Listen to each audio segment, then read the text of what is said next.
баягы Субаналиев, Атамбаев, Бабанов ушулар жөнүндө айтып атасың. Алар ошондой деп атат да, ошол. Көп эл топтоп келсек, анан баарын буякты басып алсак, иштетпей койсок, отургузбай койсок, анан болду, кайра ушинтип кулатыпсак, анан кийин деп атат да. Алардын максаты ушул болуп атпайбы? Башка максаты жок. Башка максаты жок. Ачык эле айтты. Сен кеткин, кайра биз башка премьер коюшубуз керек деп. Бийлик бөлүшүшүбүз керек дейт. Анан кийин дагы бир нерсени унутуп калыпмын. Азыркы партийный система менен шайлоо болду дагы, ушундан шайлоо болгондугунан революция болду, туурабы? Кайра дейт 2 айдын ичинде ушул эме менен партийный список менен кайра ушул эле баянкыдай эле кайрадан шайлоо кылалы дейт. Анан келип жаңы парламент келип, анан конституциялык реформага ошо жаңы парламент кылалы дейт. Бул деген сөз уже 5 жыл системаң өзгөрбөйт деген сөз да. 5 жыл система өзгөрбөйт.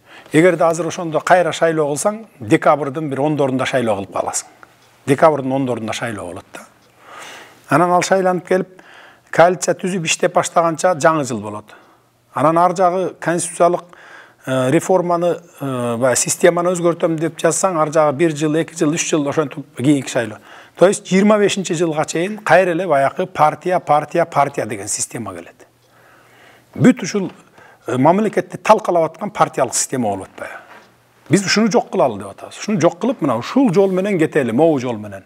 Ушул даңгыр жол деп атабыз.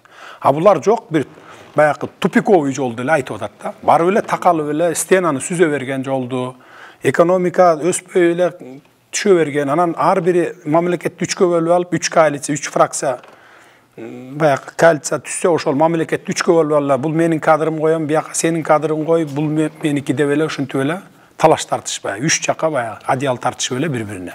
Дагы 5 жыл ушу ойдон өтүп кетет да. Жөн эле 5 жыл өтүп кетет.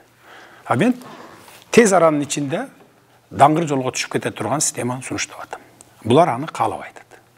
Мына кептин ачыгы ушул.